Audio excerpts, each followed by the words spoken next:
C'est une histoire d'espace entre. D'espace entre deux mots, entre deux choses, entre deux temps, entre. L'espace entre, ça se raconte pas, ça s'explique pas, ça s'approche pas. On peut le voir sur le côté, de loin. Pour parler d'espace entre, on est obligé d'en parler en creux, de dire ce qu'il y a autour. L'espace entre, c'est à la fois une vague idée, un aperçu très général, et un tout petit détail qui est aussi important que le reste. L'espace entre, c'est une affaire de porosité, d'écho, de questions muettes, en pointillé, avec des points d'interrogation en filigrane. Ça donne donc des réponses intercalaires. C'est un peu toutes les réponses aux questions qu'on n'a pas posées. C'est comme si plein de voix tenaient une conversation, mais sans jamais s'adresser directement la parole. L'espace entre, c'est comme de l'écriture manuscrite sur une feuille très fine. Quand on regarde le verso, on voit le dessin des mots, mais on ne comprend pas le sens. L'espace entre, c'est de la superposition d'aura, comme des cercles qui se croisent. Les ondes concentriques des ricochets font plus de bruit qu'un bête plongeon sourd de cailloux. L'espace entre, c'est le bruit des murmures. Il faut attraper les murmures entre les vacarmes. C'est la trace chuchotante du tintamarre. L'espace entre, c'est comme le petit point foncé flou qui apparaît à l'intersection d'un joint blanc de carrelage entre des carreaux foncés. Ce petit point foncé flou, cette illusion d'optique, c'est à la fois au centre et en périphérie de la vision. L'espace entre, c'est de la symphonie, c'est de la sympathie. C'est l'espace qu'il y a quand deux notes sont jouées en même temps en harmonie. Cette troisième couche, c'est ni du silence ni de la musique. L'espace entre, c'est l'espace de répulsion entre deux aimants, plus et moins. Cet espace qui est en tension, on sent un glissement et on sent qu'il suffirait juste d'une toute petite inversion de polarité pour que ça colle. L'espace entre, c'est la lumière d'une étoile qu'on voit briller davantage quand on ne la regarde pas dans les yeux. C'est de la périphérie, l'espace entre, c'est dans le coin de l'œil, c'est dans l'angle mort derrière la tête. Et c'est immatériel, on sent sa présence, mais si on se retourne, ça disparaît. L'espace entre, c'est de la bouture, c'est de l'hybride. L'espace entre, c'est comme une minuscule goutte de café qui s'échevèle sur un tablier en lin. L'espace entre, c'est de l'aller-retour incessant, ça se transmet par contact. Comme le caméléon qui prend la couleur de la matière qu'il parcourt, l'espace entre se part des réflexions réciproques de ses parois. L'espace entre, c'est de la réverbération moirée, comme le reflet de la lumière sur un bloc de granit qui surplombe la mer. Ça fait des petits filets toujours mouvants, insaisissables. Il y a autant de trous que de mailles. L'espace entre, c'est comme juste une odeur de bois de senteur qu'on sent au hasard dans une rue et qui rappelle la maison d'un ami qu'on a fréquenté il y a très longtemps. L'espace entre, c'est du transterritorial, de la translation, du glissement. C'est comme une fenêtre Windows qui a bugué et qui démultiplie ses bords quand on traîne du bout de la souris. À la fin, on a un écran avec plein de bords. L'espace entre, c'est comme les couches géologiques. On a des grands blocs rocheux qui expliquent les airs, mais ce qui dit vraiment le changement, c'est la faille entre ces couches, la faille entre le Crétacé et le Jurassique. C'est comme le millefeuille, c'est le vide entre les couches qui le fait croustiller. L'espace entre, c'est de la migration de fantômes, c'est de la trace d'ectoplasme sur les vitres. C'est les derniers lambeaux du spectre qui restent sur le mur une fois qu'il l'a traversé.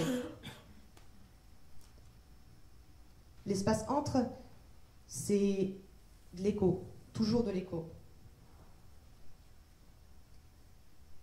L'espace entre, c'est de l'herbe, parce que l'herbe, ça pousse par les deux bouts.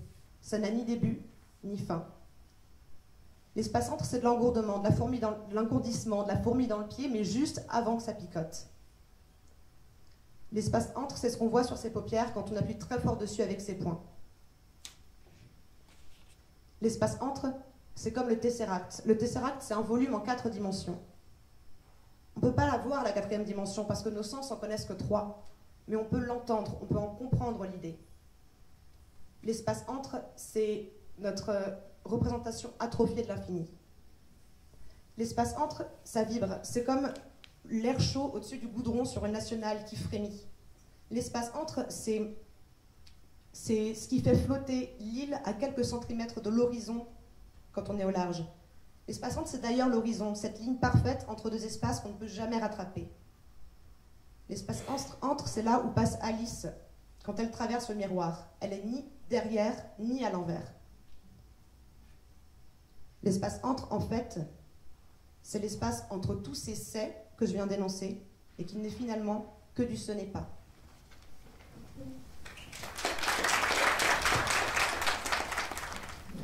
Il me reste un haillon, ancienne laine douce de cachemire qui enveloppait ses épaules frêles lorsque le soir tombait.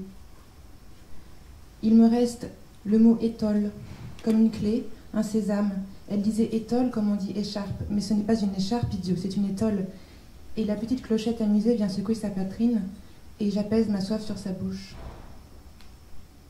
Comme un éclair, le besoin incompressible, animal, de la rejoindre, d'entrer dans ce monde merveilleux où les choses sont vertes et courbes et se croisent, résonnent en harmonie infinie. D'accueillir en moi la petite clochette qui sonne dans sa gorge et emplit sa bouche de sa lumière, mate, grasse, et mange tout l'air autour d'elle.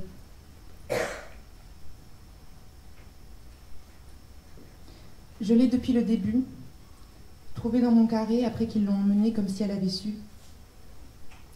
Si douce, je la rationnais, en caressais mes joues, m'écorchais la peau, elle la m'émousser d'un canif pour ne pas l'abîmer de ma barbe. En caressais mes joues lorsque le souvenir de la douceur dans les yeux des autres devenait trop dur à supporter. Dans le vide blanc qui a suivi la cohue du grand tri, dans le silence plein d'arêtes du monde après les femmes, recroquevillée dans mon carré fou, la fourrant dans ma bouche pour étouffer l'angoisse comme un cri déchirant mes entrailles, et m'enroulant toujours plus serré dedans, ma peau avait compris le manque avant mon cerveau. Jalousement, en secret, dans l'ombre qui a remplacé la nuit, je l'appelais doucement et mâchais les maigres souvenirs qui me remontaient d'elle. Partagée entre la joie stupide, raide de chaleur, et la douleur infirme de l'absence insondable. Du manque du noir profond des yeux, noir tiède réconfortant des paupières en coton, quand le bonheur comme une masse s'abattait en travers de moi, me laissant hébété, plongé dans le profond de son noir. Lorsque mes doigts rêvaient du lustre soyeux des cheveux comme une main se souvient de 5 doigts amputés. Plongé de toute ma peau dans la laine douce et fragile, sa clochette en cailloux sous ma glotte. Lorsque mon sexe appelait sa chaude, moite, humide, son insoutenable douceur, lorsque mon sexe fourrageant le manque faisait trembler ma peau. Sous elle s'entrechoquaient mes os. Après la crise, ouvrant les yeux, comme un choc, j'encaissais toute la pitié du wagon. Après la crise, le wagon ouvrant des yeux suppliant ma pitié, réclamant mes mots et mon souffle entre eux déroulant ses réminiscences, parlant d'un monde merveilleux où les choses sont vertes et courbes et se croisent, résonnent en harmonie infinie. Étole, comme on dit, écharpe, mais ce n'est pas une écharpe, idiot, c'est une étole. Et la petite clochette amusée vient secouer sa poitrine, et j'apaise ma soif sur sa bouche. Haillon percé de jour. Étole, le mot comme un baume. Étole, c'est large et prêt à se remplir de moi dedans, riche et généreux. Et tol comble l'espace creux entre la langue et le palais. Et le son, ricochant contre les mailles grêlées des incisives, revient gonfler mes poumons.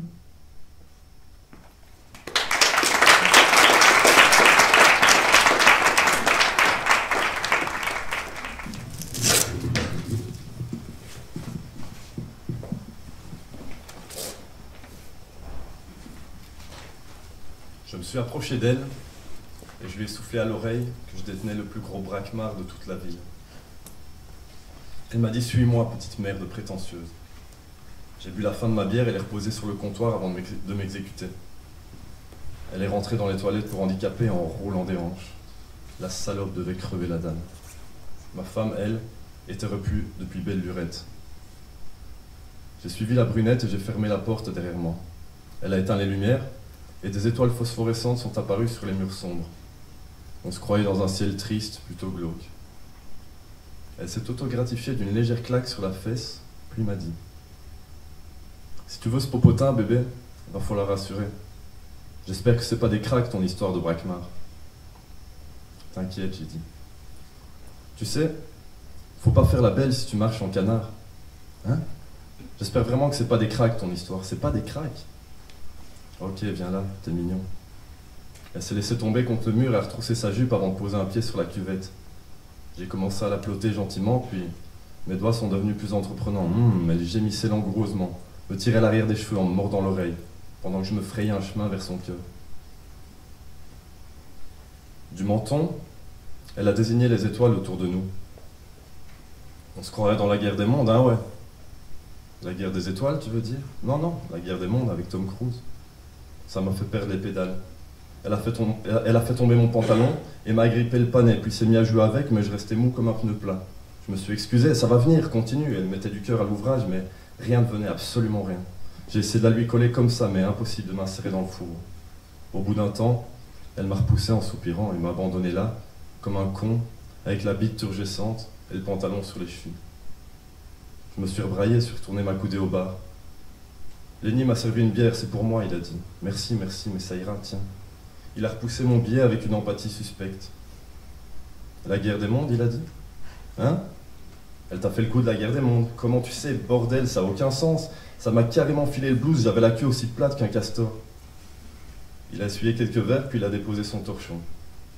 Il est revenu me tenir compagnie et il m'a dit « Tu connais l'histoire de ce mec, un gars comme toi et moi, avec son boulot moyen, ses problèmes divers, ses éclairs de félicité.